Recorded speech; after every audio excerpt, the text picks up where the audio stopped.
Hello, everyone. Good morning, good afternoon, and good evening to all the attendees who are joining from across the globe.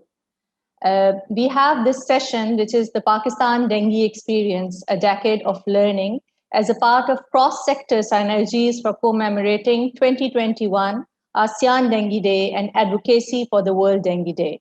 My name is Dr. Somia Iqtadar, and I am Associate Professor of Medicine at King Edward Medical University, Pakistan. I'm also the chairperson for Dengue Expert Advisory Group in my province, Punjab, in Pakistan. And I'm also the member of Dengue Advisory Group of International Society of Neglected Tropical Diseases. I'm really glad to be here among all of you and sharing the experience from Pakistan with all of you.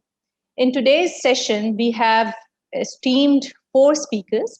My first speaker will be talking to you about the vector side. Then we will be talking to you about the administrative perspectives in which we were able to control the disease and what are our future strategies. We will briefly touch upon the critical interventions in the technological sector that we have applied very successfully in our country. Then I will give you an overview of our clinical management part, and we will conclude by talking about the social mobilization and the community participation in tackling this disease. So without further ado, I would request my first speaker to come on and take the stage. Dr. Waseem Akram, he is Professor of Entomology at University of Agriculture, Faisalabad, Pakistan. He is also the head of research and development program on dengue, Punjab, and he has served at this position for many years along with the Chief Minister's Secretariat. He's also the member of Provincial Cabinet Committee on Dengue in the province Punjab. Dr. Akram is author of 68 papers in international journals of high impact factor. He has 7 books, both national and international, to his credit. He is a PhD from Pakistan, and he has done 3 postdoc fellows, one from South Korea and one from Seoul, and we are very honored to have him here with us today. Professor Akram will be talking to us about the dengue expansion, the environmental concerns, and the real vector, and he's going to give you the perspective of Pakistan because this is a permanent health burden in urban and rural settlements of our country. Professor Akram, please. Thank you very much, Dr. Somia, and thank you very much for being here for this talk from my side. And Bismillah ar-Rahman ar-Rahim, and good afternoon from Pakistan. Dengue expansion, environmental concerns, and the real vector, a permanent health burden in urban to rural settlements, Punjab, Pakistan. Pakistan faced one of the biggest epidemic in 2011, where just in a short span of time, that's just 72 days, we had around 22,000 confirmed patients and almost 350 deaths that took place. And it was a time when we did not have a proper surveillance system and the system for proper identification of the vector and its management. But immediately, because of the high burden of the disease, all the government machinery was utilized and brought together, and ultimately different allied departments, they took part, and we finally were able to move up with the pace with group of people that could ultimately help us in combating this disease. Why this dengue has been a problem everywhere in every country?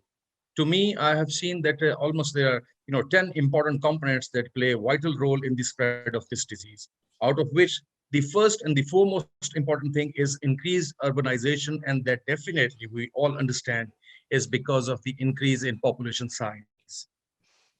And with this increase in population size, what has actually happened is that people have moved from the villages and ultimately settled in the cities. And as a result of the poor, housing societies, there has been a big problem of sanitation in these particular areas. And most important, of all the factors, one of the important, human aspect is the indifference. And above this, we have, issues related with the population mobility from one place to another place, then lack of political commitment that ultimately poses, serious impacts on the health of the people. And when we have, such problems, ultimately what we are going to expect is that we are going to have plenty of vectors that would finally, interfere with the human population. And to manage this, the simple way is to use insecticides. And when we have, plenty of inappropriate insecticides in the market, that would ultimately result in the, development of insecticide resistance. As I said earlier, that Pakistan faced one of the biggest epidemic, which started in 2011, and where we had, 22,000 confirmed patients with 375 deaths. But as the time passed from 2011 going to 2012, 13, 14, 15, and then to 21, what we have seen is that as a result of our joint efforts by, the clinicians, by the vector control experts, and by along with the, bureaucratic commitment as well as the political commitment, we have been able to manage this disease uh, in a much better way. Although that starting from 2011 and coming up to 2021, we did have some of the peaks in some years, like in 2019, we had a very big peak, almost equivalent to that which we observed in 2011. The major causes of disease expansion in our country, I simply attribute them to, this type of living that has ultimately created plenty of breeding places for the mosquitoes. Then the, compiling of automobile tires have also added to the vector, spread, and also the naturally occurring, habitats where the rainwater gets collected provides an efficient way where these mosquitoes can ultimately bleed, like the tree holes and the, the areas on the trees. Starting from 2011, because this relates with the expansion of this disease. When it started in 2011, we almost had on, three important districts where the caseload was fairly very high. One was in Lahore, followed by Rawalpindi, and thirdly by in Faisalabad.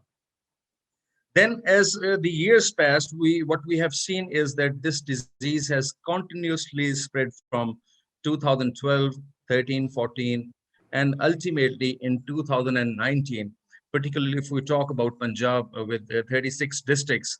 It started with 3 districts in 2011, and by the end of 2019, we almost had it everywhere in Punjab, around 34 to 35 districts.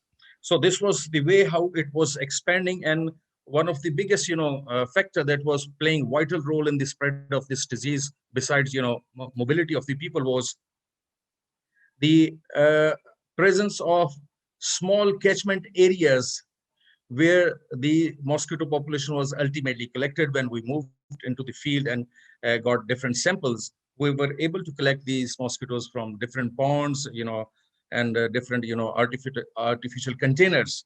And this was how this, disease was found to move from one district to another, from one place to another. As far as the load of this disease is concerned, particularly when we have, plenty of, rainfall in the monsoon season, the months of August, September, and October are the most important with respect to the, increase of dengue cases, as well as with respect to the vector breeding. We have all talked about dengue as well as the circulating serotypes.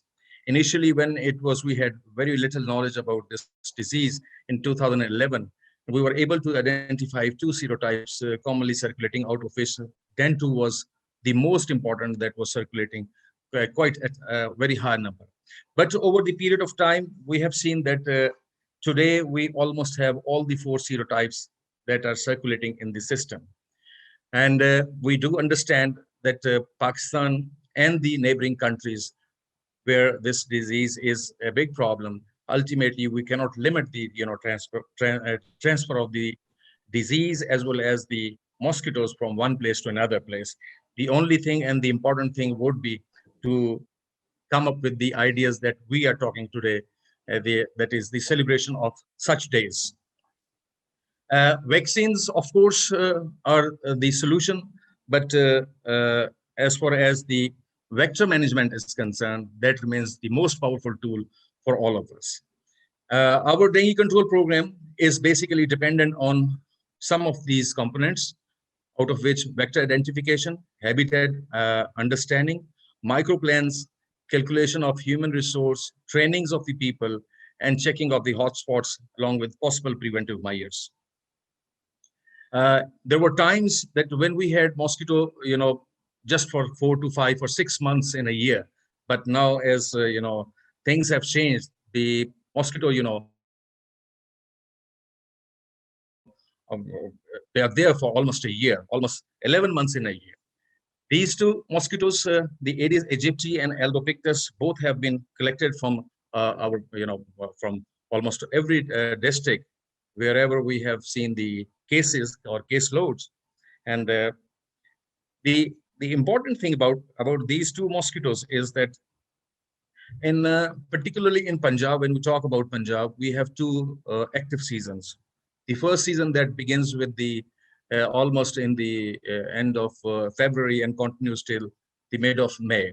And the second season that begins with the onset of the monsoon season, that is mostly by mid of June and then goes up to end of October. The maximum load of the disease is particularly during the monsoon season. Although if we have untimely rainfall and the temperature is increasing, we do have some cases, high number of cases in the first season. I would just like to review 3 years data with respect to the patient load, age group, and the mosquito population. In 2011, we had total 955 cases. And when we classified these cases according to the age group, we have seen that maximum load was seen in the age group of 11 years to 30 years, where we had 401 cases, total 492 cases. Out of these 492 cases, 401 were male and 491 were the females. And then in the age group 31 to 45 years, we had again a higher number of males as compared to the females. Similarly, we have seen what we have seen in 2019, where we had a very big or high load of the disease, where almost we had 24,000 confirmed patients. And same happened in the same in this year. That is the category with 11 to 30 years and 31 to 45 years. The number of males that were infected with this disease was fairly high as compared to the females. 9,836 and 4,751 against 3,055 and 1,920 cases. And in addition to this, the age group that had 46 to 59 and 60 years above, all of these age groups had more number of male patients as compared to the female. So we tried to just sort out that what was the reason actually out of the data that has been compiled and collected and elaborated. We have seen that in case of the males, in age group of 11 to 30 years, there were few students, mostly were working class labor, had their shops. There were some drivers, police people, officers.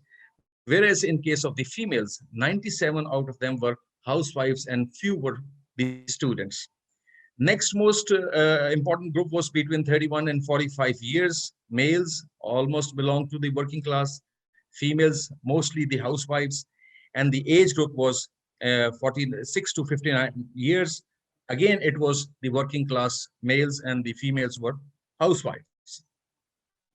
In most of the population that we have collected from the field, that we have been able to collect Aedes aegypti and Aedes albopictus. The important thing over here was that the population that was collected from indoor or from the houses all included the Aedes aegypti population, while the population that were collected from outside, from the artificial containers, from the sites that have showed earlier, the dumping or the landfill areas, that all included the Aedes albopictus in them. And also the population that was collected from the tree holes, they also included the Aedes albopictus population.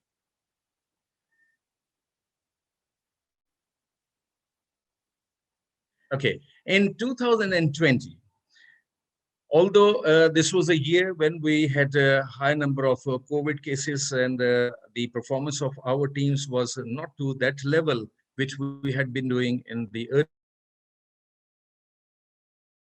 years because of limited access of the people to the houses. And even then, what we have seen is that the number of males which were infected with this disease was fairly high as compared to the females in all the age groups that we ultimately used for classifying.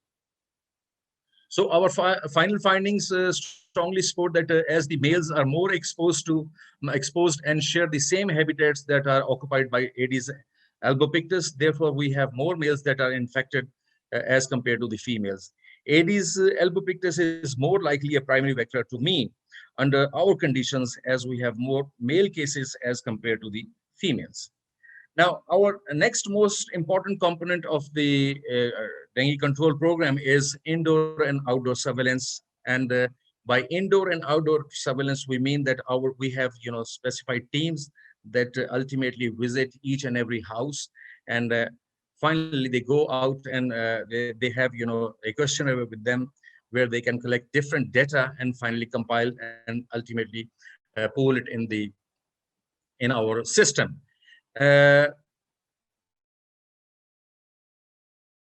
According to our refined program, what we have done is that we have provided each and every team that would be visiting the particular area with a microplan, which would ultimately be based on the caseload in that particular area, and also which would also provide a complete map of the area according to which the teams would be moving in that particular area, so that out of the 6 hours working time, even few minutes are not wasted in the surveillance program. Then, in addition to this, what we have done is, I won't go into the detail of this component, but what we have done is that we have classified the areas on the basis of caseload into different zones: red zone, yellow zone, and the green zone. Uh, the other important component of our control system is the use of chemical application. Actually, we are using WHO-approved PQTVC products in our dengue control program, and the use of this control program is entirely based on the after the individuals have been in particular area if they have been classified as a confirmed patient, only then we are going to use for go for the use of these chemicals. And the simple formula is that we will spray 12 houses on each side, and including the house of the patient. That would mean 49 houses would be treated.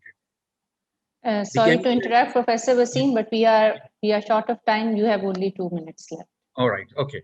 And similarly, we would go the same way we would go for the larviciding as well as for fogging and IRS. The most important thing, which after which I would like to just end up, is that trashing. Trashing is one of the biggest component that is posing serious threat in the environment.